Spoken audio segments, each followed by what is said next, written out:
ہماری بچیاں اور بچے, ہماری بہنیں اور بھائی, ان تمام اگلی آنے والی نسل کے لیے ہم نے کیا کرنا ہے؟ آپ باہر نکلیں, سڑکوں پر جائیں, لوگ سکولوں سے باہر نکل رہے ہیں, جن کو اللہ توفیق دیتا ہے وہ کالجوں میں جاتے ہیں, کالجوں سے باہر نکلتے ہیں. جب باہر نکلتے ہیں تو ان کی یہ امید ہوتی ہے کہ جو بھی اس وقت ہیلم آف افیئرس پہ بیٹھے ہوئے ہیں وہ کوئی ایسا طریقہ کار طے کریں گے کہ ان کو روزگار ملے, وہ اپنی زندگی گزار سکیں, اپنے ماں باپ کی خدمت کر سکیں, اگر شادی شدہ ہیں تو اپنے بچے پال سکیں.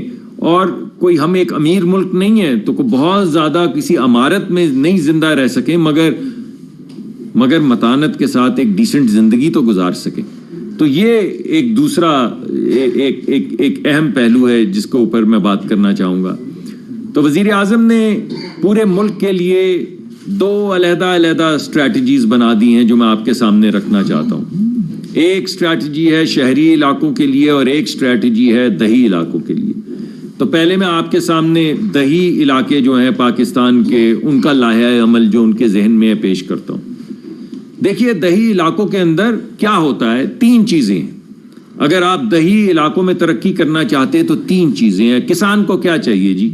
کسان کو کھاد چاہیے, کسان کو بیج چاہیے اور کسان کو پانی چاہیے. اور اگر کسان کو یہ تینوں چیزیں مل جائیں تو جس چیز کو آپ سائلنٹ گرین ریولوشن یا ایگریکلچرل ریولوشن کہتے ہیں یا زرعی ریولوشن کے انقلاب کہتے ہیں, وہ آ جائے گا. تو فیصلہ یہ کیا ہے وزیر اعظم نے کہ اب تک تو ایسا ہوتا تھا کہ کچھ فیکٹریاں جو ہیں ان کو سبسڈی ملتی تھی, سبسڈائزڈ گیس ملتی تھی, مگر وہ سبسڈی کسی حد تک تو کسان تک پہنچ جاتی تھی, مگر بہت حد تک وہ کمپنیوں میں ہی رہ جاتی تھی. اور کسان جس وقت کھاد لینے جاتا تھا تو اس کو اسی بھاؤ ملتی تھی کھاد جس بھاؤ مارکیٹ میں ہو. تو یہ فیصلہ کیا گیا ہے کہ یہ جو کھاد کے پیسے جو کچھ ان تک پہنچتے ہیں اور بہت سے نہیں پہنچتے, کیوں نہ یہ کسان کو ڈائریکٹلی دے دیے جائیں تاکہ وہ کھاد مؤثر طریقے سے خرید سکے. تو ایک تو یہ فیصلہ کیا گیا جس سے کھاد کی یعنی کم قیمت پہ اویلیبلٹی جو ہے کسان کو انشور کی جائے گی. یہ پہلی بات ہو گئی. دوسری بات یہ ہے کہ جو بیج ہے اس کے اندر بھی آپ کو معلوم ہے کہ پاکستان میں کچھ کمپنیاں ہیں جن کی اجارہ داری ہے. آپ کیونکہ رمضان شریف کا مہینہ ہے تو اس وجہ سے میں کو مافیا شافیا کی بات تو کروں گا نہیں, روزہ خراب ہوگا کہیں ہو ہی نہ گیا ہو. لیکن بہرحال کچھ کمپنیوں کی اجارہ داری ہے. تو پوری دنیا کے اندر زراعت میں ایک انقلاب آ چکا ہے اور ایسے بیج آ چکے ہیں جن کی پیداواری طاقت دگنی ہے یا 1.5 گنا ہے یا 3 گنا ہے. تو سوال یہ پیدا ہوتا ہے کہ وہ بیج اگر ہم لا کر اپنے کسان تک پہنچا دیں اور وہ بیج زمین میں ڈال دے اور کھاد اس کے پاس ہو تو کیا ہماری پیداواری طاقت 1.5 گنا بڑھ نہیں جائے گی؟ اگر بیج جو آپ نے ڈالا ہے, کھاد جس کو دی ہے, اس کی پیداواری طاقت 1.5 سے 2 گنا ہے, تو کیا ہماری پیداواری طاقت جو زراعت میں ہے وہ دگنی نہیں ہو جائے گی؟ تو آپ سوچیں کہ یہ آج تک کیوں نہیں ہو پا رہا ہم سے. یہ کوئی اتنا مشکل کام تو نہیں, باہر سے بیج لانا ہے, یہاں پہ کسان کو دے دینا ہے. اور پیداواری طاقت ایک سیزن میں یعنی ایک کھیت میں پہلی دفعہ وہ بیج اگے گا تو زیادہ فصل نکلے گی تو پیداواری طاقت بڑھ جائے گی. اب اس کے لیے پانی چاہیے. پانی کے لیے یہ فیصلہ کیا گیا ہے کہ ٹیوب ویل جہاں جہاں لگے ہوئے ہیں, جہاں پہ ہم زمین میں سے نکالتے ہیں, اور کیونکہ ہماری بجلی کی قیمت زیادہ ہے اور وہ کسانوں کو اس میں تکلیف کا سامنا ہوتا ہے, تو حتی الامکان کوشش کی جائے گی کہ ان کو سولر ٹیوب ویلز فراہم کیے جائیں. اس کا طریقہ کار فائنلائز ہو رہا ہے. اب یہ 3 چیزیں اکٹھی ہو گئیں. کسان کو بیج مل گیا جس کی پیداواری طاقت دگنی ہے یا 1.5 گنا ہے. کسان کو کھاد مل گئی جو پہلے کسی حد تک اس کو ملتے تھے, اس کا فائدہ زیادہ تر نہیں ملتا تھا, پورا فائدہ مل گیا. اور تیسری بات پانی ہے, پانی مل گیا. جب یہ 3 چیزوں کا مرکب ہوا تو آپ کے اندر جس چیز کو آپ گرین ریولوشن یا زرعی انقلاب کہتے ہیں, اس کی آپ سمجھے ہم نے بیج بو دیا اور آہستہ آہستہ وہ آگے بڑھتا چلا جائے گا. یہ زراعت کے لیے پہلی اسٹریٹجی ہے. ایک اور بھی ہے. دوسری اسٹریٹجی یہ بھائی کہ آپ سوچے پوچھیں اپنے کسان بھائیوں سے, جو پیرشبل چیزیں آپ جائیں ناردرن ایریاز میں جائیں تو خوبانی جو ہے آدھی وہ گل سڑ جاتی ہے درخت پہ لگی ہوئی, آدھی آپ کو زمین پہ گری پڑی ملتی ہے.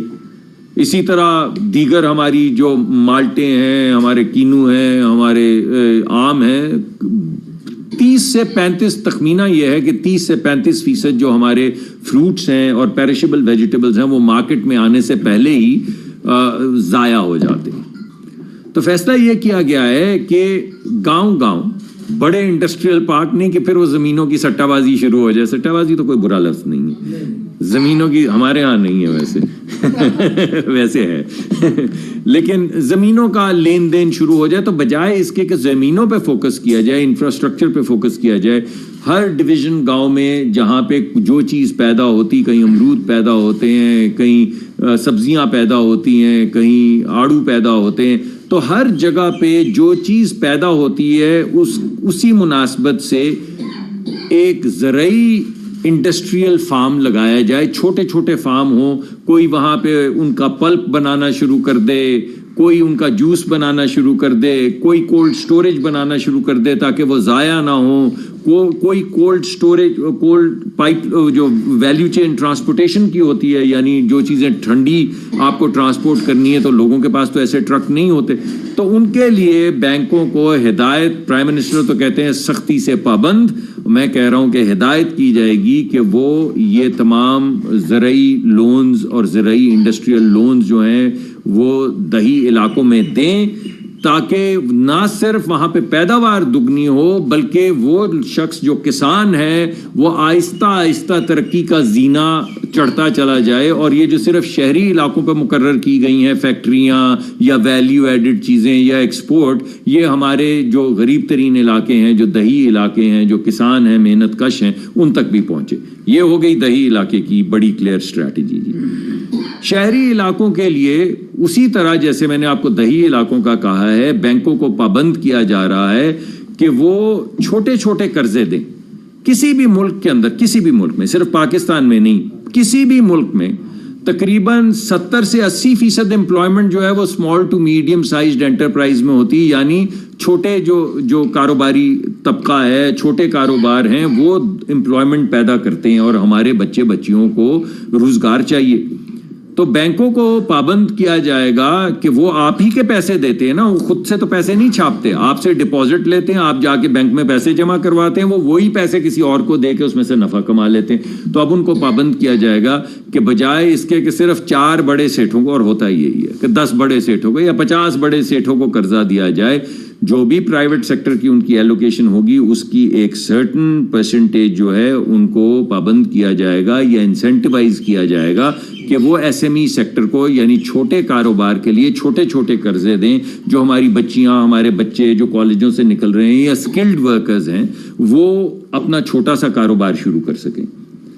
دوسرا, شہری اور دیہی علاقوں کے لیے, مگر میرے خیال میں شاید آئی ٹی کا زیادہ رجحان شہری علاقوں میں زیادہ, ہم بدلنا چاہتے ہیں اس کو مگر زیادہ کیونکہ اس وقت ہے, تو تقریباً 5 لاکھ بچیوں اور بچوں کو جو دنیا کی ایڈوانس ترین, جس کو آپ یہ آرٹیفیشل انٹیلیجنس کہتے ہیں یا مشین لرننگ کہتے ہیں, تو وزیر اعظم نے کہا ہے کہ ہم ان اپنی بچیوں اور بچوں کو مشین لرننگ کے لیے ٹریننگ دیں گے, بوٹ کیمپ, یعنی کالجوں سے وہ نکلتے ہیں تو ہنر نہیں ہوتا. اب آپ کے بھی بچے بہن بھائی ہیں, جب آپ کوئی پڑھ کے نکلیں فزکس کے اندر بی اے کر کے یا ایم ایس سی کر کے یا بی ایس سی کر کے نکلیں, تو کوئی ایسا ہنر نہیں ہوتا کہ آپ کو فوری طور پہ نوکری مل جائے. یعنی ذہین تو آپ نے تعلیم حاصل کر لی ہوتی, کہیں نہ کہیں آپ کی کھپت تو ہو جاتی, مگر ہنر اس میں اگر ایڈ کر دیا جائے, جتنے انجینئرنگ میں سے بچے نکل رہے ہیں, جتنے فزکس میں سے بچے نکل رہے ہیں, جتنے میتھ میں سے بچے نکل رہے ہیں, سائنسز پڑھ کے نکل رہے ہیں, اگر ان کو مشین لرننگ اور آرٹیفیشل انٹیلیجنس میں 8 ہفتے کا 12 ہفتے کا بوٹ کیمپ کروایا جائے, تو ایک ایسا ہنر ہے جو پوری دنیا میں جس کی ضرورت ہے, اور پوری دنیا میں اس وقت لوگ نہیں ہیں جو یہ کام کر سکیں. تو اس کے لیے وزیر اعظم نے یہ کہا ہے کہ اگر ہمیں باہر کی دنیا سے, چین سے یا دیگر ممالک سے ماسٹر ٹرینرز بھی بلانے پڑے تو ہم ان ماسٹر ٹرینرز کو لائیں گے اور یہاں پہ اپنی بچیوں اور بچوں کو تعلیم دیں گے, اپنے ینگ لوگ جو ہیں ان کو وہ ہنر دیں گے جس سے پاکستان میں نہیں, وہ پوری دنیا کے اندر جو کاروبار ہو رہے ہیں جن کا تعلق آرٹیفیشل انٹیلیجنس اور مشین لرننگ سے ہے, وہ پاکستان میں بیٹھ کے وہ کام کر سکے. تو یہ جو لائنیں لگی ہوتی ہیں ویزے لینے کے لیے, ہم خوار ہو رہے ہوتے ہیں, کسی کا ویزا اسپین کا ریجیکٹ ہو گیا, کوئی کہہ رہا ہے مجھے انگلستان کا نہیں مل رہا, کوئی کسی ملک کا کہہ رہا, تو بجائے اس کے کہ ہم ویزوں کی لائنوں میں کھڑے ہوں، اپنے گھر میں، اپنے گھر کے سکون میں ایک کمپیوٹر کے ساتھ وہ تمام کاروبار کر کے ڈالر یہاں پہ کیوں نہ کمائیں، اپنے ماں باپ کی خدمت بھی کریں، اپنے بچے بھی پالیں، ڈالر بھی کمائیں، اور پوری دنیا کا جو کاروبار ہے وہ ان کے لیے ایک پلے گراؤنڈ بن جائے گا۔ تو یہ ایک آئی ٹی کا جو منصوبہ ہے وہ اس وقت سامنے لایا گیا ہے۔ اور دیکھیے یہ کام تو پچھلی دفعہ ہی وزیر اعظم نے شروع کر دیا تھا، لیکن انہوں نے اس دفعہ یہ کہا ہے کہ جو بھی کریں وہ پائیدار ہونا چاہیے، جس کو ہم سسٹینیبلٹی کہتے ہیں۔ ہمارے ملک میں آپ کو معلوم ہے کہ اگرچہ ہم کو بہت زیادہ انوائرمنٹ کو برباد نہیں کرتے، وہ ہمارا غریب ملک ہے، کوئی ایسی ہم چیزیں کرتے ہی نہیں، ہمارے پاس پیسے ہی نہیں ہوتے کہ ہم انوائرمنٹ کو برباد کریں، لیکن بہرحال ہمارا ملک 5واں یا 7واں ہر سال بدلتی رہتی ہے رینکنگ، سب سے زیادہ ولنریبل ملک۔ آپ نے دیکھا سیلاب آتا ہے تو آدھا سندھ بہہ جاتا ہے، کوئی طوفان آتا ہے تو ہمارے جو گاؤں ہیں وہ سارے ڈوب جاتے ہیں، کئی 100 سال کی سویلائزیشن برباد ہو جاتی ہے، نام و نشان نظر نہیں آتا، گاؤں کے گاؤں مٹ جاتے ہیں۔ تو ہمیں اپنے انوائرمنٹ کا خیال کرنا ہوگا، اور اس لیے انہوں نے ہماری جتنی بھی پہلے جو صرف آئل کمپنیز تھیں ان کو یہ ہدایت دی ہے کہ ہر ایک، یہ پہلے بھی شروع ہو چکا ہوا تھا پروگرام، اور 2 کمپنیاں بنا چکی ہیں یہ سبسیڈیریز، مگر اب ہر کمپنی جو سرکاری ہے اس کو یہ کہا گیا ہے کہ آپ ایک رینیوبل انرجی کا، گرین انرجی کا ایک کمپنی بنائیں علیحدہ،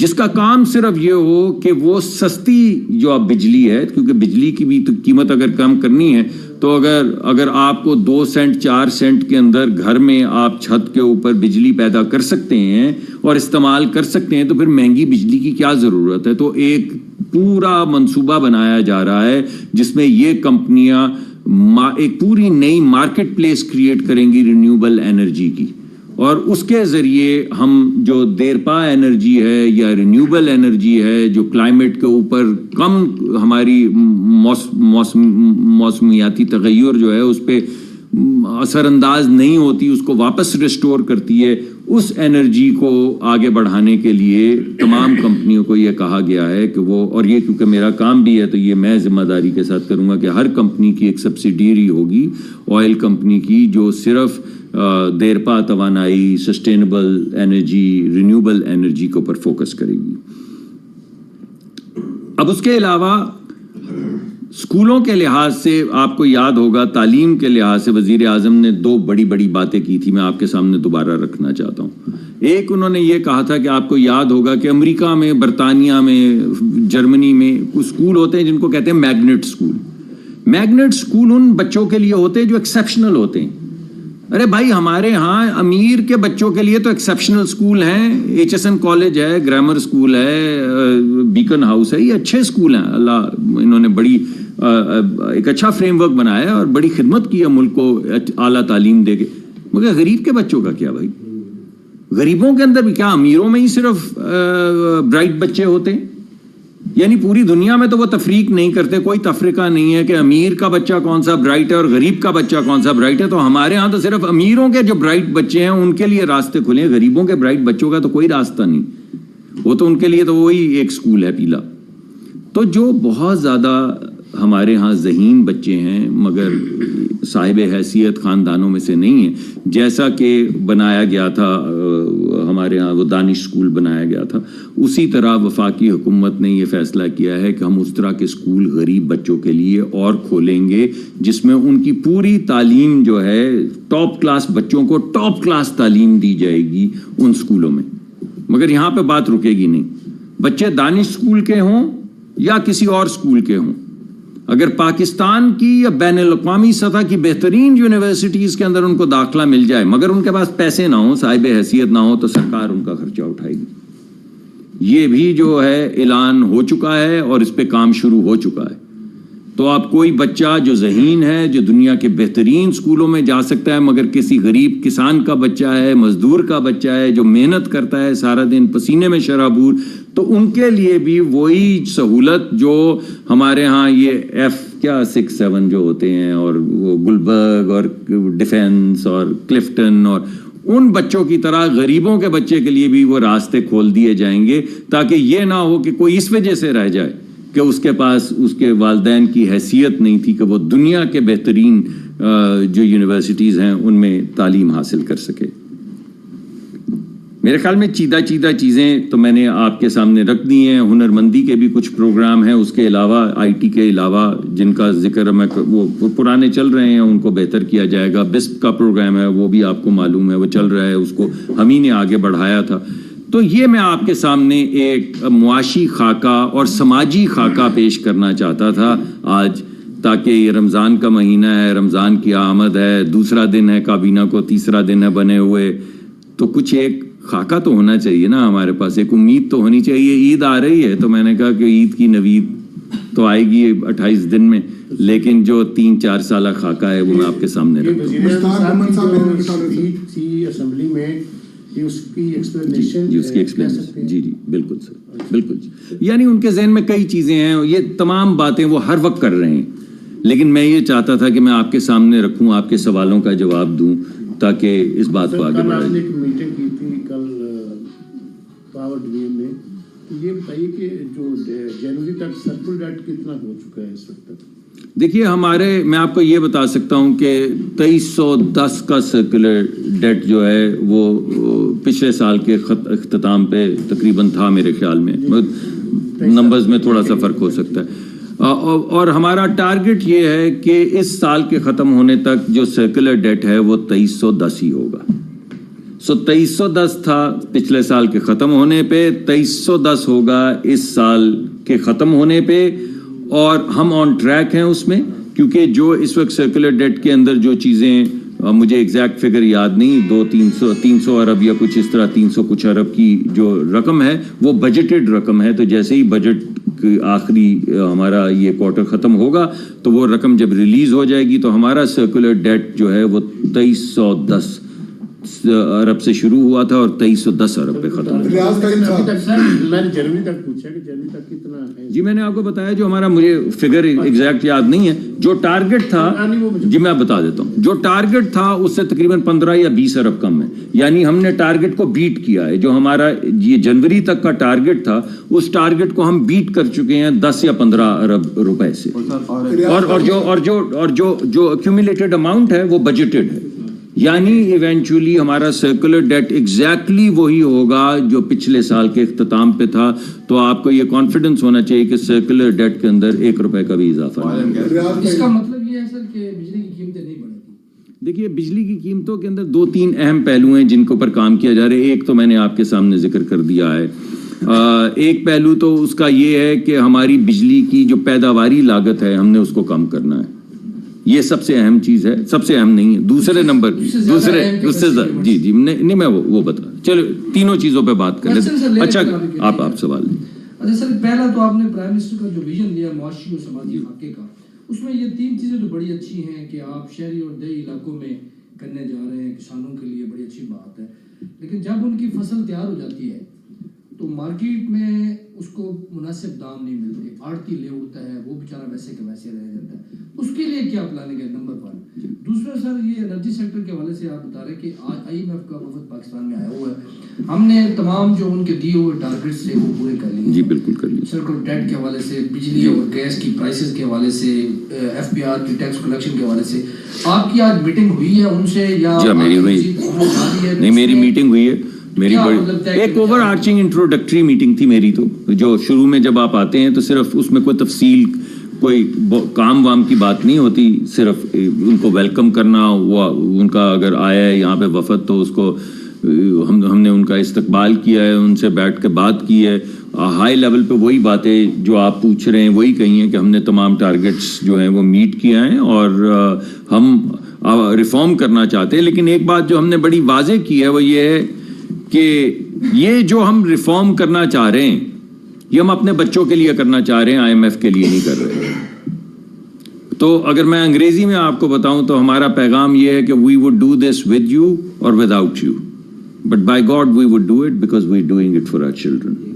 اس وجہ سے ریفارم کا جو پیکج اب ترتیب دیا جا رہا ہے, جو گفتگو ہو رہی ہے وہ اسی حوالے سے ہو رہی ہے کہ دیکھیں اگر جیسے وزیر اعظم نے آپ کو بتایا تھا کہ اگر آپ کا 1000 ارب روپے کا سالانہ گیپ ہو اس پیسے میں جو آپ بجلی بیچنے سے لیتے ہیں اور اس پیسے میں جس بھاؤ آپ کو بجلی پڑتی ہے، اگر 1000 ارب کا آپ ہر سال نقصان کریں، یعنی کوئی گھر ہو جس میں آپ کی آمدن ہو تقریباً 50 روپے اور آپ ہر مہینے 100 روپے کا خرچہ کریں، تو اس گھر کا جو حال ہوگا وہ ملک کا حال ہو جائے گا. تو یہ تو نہیں ہو سکتا. تو اگر IMF نہ بھی آئے تو کیا آپ میں سے کوئی بھی شخص کہے گا کہ آپ 1000 روپے کی چیز 500 روپے میں بیچتے رہیں اور ملک کو برباد کرتے رہیں، ملک کو غارت کرتے رہیں؟ یہ تو کوئی بھی نہیں کہے گا. ہاں، اس میں کچھ ذمہ داری ہماری ہے، اور وہ یہ ہے کہ ہم پیداواری قیمت کم کریں، ہم لاسز کو کم کریں. جو چوری ہوتی، دیکھیں ایک بندہ محلے میں چوری کرتا ہے، ایک پورے محلے کے اوپر ڈنڈا چلتا ہے، یعنی ہر شخص اس چوری کی قیمت ادا کرتا ہے. وزیر اعظم نے اس دن کہا کہ 400-500 ارب کی اگر ملک میں چوری ہو رہی تو کون دے رہا ہے؟ آپ ہی لوگ دے رہے ہیں نا، دے رہے ہیں بجلی کی قیمت کی شکل میں. تو اگر وہ چوری رک جائے گی تو کیا ہوگا؟ بجلی کی قیمت نیچے آ جائے گی. اسی طرح گیس کی ایلوکیشن میں نے پہلے بھی بتایا تھا، یہ بھکی حویلی بہادر شاہ کے جو ہمارے پروجیکٹس ہیں یہ دنیا کی سب سے زیادہ ایفیشنٹ مشینیں ہیں اس وقت، کیونکہ ہم LNG کے اوپر وہاں پہ بجلی بناتے ہیں تو بجلی پڑتی ہے 22-24 روپے کی، ڈیپینڈ کرتا ہے LNG کا بھاؤ کیا ہے، مگر رفلی 22-24 روپے کی پڑتی ہے. اگر اس کو اس قیمت پہ بنایا جائے جو پائپ والی گیس ہے اس کی قیمت پہ، تو یہ 12 روپے کی یا 14 روپے کی ہو جاتی. تو بھائی ہم 22-24 روپے کی کیوں بجلی بناتے ہیں اگر وہ 12-14 روپے میں بن سکتی ہے؟ اور جس بھاؤ ہم یہ کچھ کمپنیوں چیدہ کمپنیوں کو دیتے ہیں اس بھاؤ پہ اگر بجلی بنائی جائے تو یہ بجلی بن جاتی 6 روپے کی. تو جو چیز 6-8 روپے کی بن سکتی ہے اس کو 22 روپے بنانے کا کیا جواز ہے؟ تو اس کے لیے جو ایلوکیشنز کرنی ہے، اس کے لیے جو ویک آف کرنا ہے، وہ تو کچھ کافی حد تک ہو چکا ہے. اگر کوئی 19-20 کا فرق رہ گیا ہے تو اس کو ختم کر کے ویک آف کر کے پھر کوشش کی جائے گی کہ کم ترین قیمت، پیداواری قیمت پہ بجلی پیدا کی جائے اور لوگوں کو وہ بجلی فراہم کی جائے. دوسرا کیا ہے کہ بعض جگہوں کے اوپر، یعنی کچھ فیڈر ایسے ہیں دور نہیں، یہ ساتھ ہمارے کوئی ٹرائبل ایریاز میں نہیں، مردان کے کچھ فیڈرز ہیں، ہمارے ہاں کچھ ایسے پنجاب میں فیڈرز ہیں، سندھ میں فیڈرز ہیں، جہاں پہ 60 سے لے کے 80% بجلی چوری ہو رہی. یعنی فیڈر شہری ہیں، یہ کوئی علاقہ ایسا نہیں ہے جہاں پہ کوئی لا اینڈ آرڈر سچویشن ہے. یعنی 100 روپے کی آپ بجلی بیچیں اگر اور وہاں سے 20 روپے لے کے واپس گھر آئیں یا 25 روپے، تو آپ سوچیں یہ بربادی نہیں تو کیا ہے؟ تو اس لحاظ سے، اور یہ بربادی کس کے لیے؟ یہ بربادی آپ لوگوں کی ہے. چلیں بجلی کے محکمے تو برباد ہوں گے، وہ تو محکمے ہیں نا، مگر بل تو آپ ادا کریں گے، ٹیکس پیئر ادا کرے گا. بل آپ دیتے ہیں. جو شخص بجلی چوری کر رہا ہے اس کا بل، میرے دوستو، جو شخص بجلی چوری کرتا ہے آپ دیتے ہیں اس کی بجلی کا بل. وہ بجلی کا بل چلا نہیں جاتا، ملک بھی برباد ہو رہا ہے اس 1000 کے گیپ سے، مگر آپ دیتے ہیں اس کا بل. تو یہ جو کنڈا لگاتا ہے وہ آپ کے اوپر کنڈا لگا رہا ہے، وہ محکمے کے اوپر نہیں کنڈا. آپ کو لگتا ہے محکمے پہ کنڈا لگا رہا ہے، وہ کنڈا آپ پہ لگا رہا ہے، آپ کے بچوں کے حق پہ لگا رہا ہے کنڈا. وہ آپ کے پیسے لے کے جا رہا ہے، کیونکہ پیسے آخر میں آپ نے ادا کیے رہے ہیں. آپ ٹیکس میں کریں یا ٹیرف میں کریں، بات تو ایک ہی ہے، ٹیکس ہے یا ٹیرف ہے، آپ کی جیب سے جا رہی ہیں دونوں چیزیں. تو اس وجہ سے یہ چوری روکیں گے، بجلی کی پیداواری قیمت کم کریں گے، اس چوری کو روکیں گے تو بتدریج قیمتیں جو ہیں وہ نیچے آئیں گی اور ہم بہتری کی طرف جائیں گے. آپ کا کیپیسٹی والا سوال بہت اہم تھا. ہماری جو بجلی کی پیداوار گرمیوں میں ہے وہ ضرورت ہوتی 30-35 ہزار میگا واٹ، ڈپینڈ کرتا ہے موسم کون سا مہینہ چل رہا ہے. سردیوں میں یہ 8-9 ہزار پہ آ جاتی. لیکن جب آپ کانٹریکٹ کرتے ہیں، کسی کو کہتے ہیں تو بجلی کا کارخانہ لگا، کیونکہ گرمیوں میں ہم لوگوں کو مار تو نہیں سکتے نا، ہم نے بجلی تو چاہیے ہمیں. تو جب وہ کارخانہ لگاتا ہے تو اس کو جو آپ نے پیسے دینے ہوتے ہیں، اس کی جو قرض کی قیمت ہوتی ہے یا اس کے جو انویسٹرز کے پیسے ہوتے ہیں جو واپس کرنے ہوتے ہیں، اس کو کیپیسٹی پیمنٹ کہتے ہیں یا مینٹیننس. 3 چیزیں ہوتی ہیں اس میں، ایکوٹی ریٹرنز، ڈیٹ ریٹرنز اور مینٹیننس اور آپریشنز کی جو قیمت ہوتی ہے. اب ہماری یہ کوشش ہے کہ ہم ایسا طریقہ کار طے کریں کہ سردیوں میں ہماری یوٹیلائزیشن بڑھ جائے.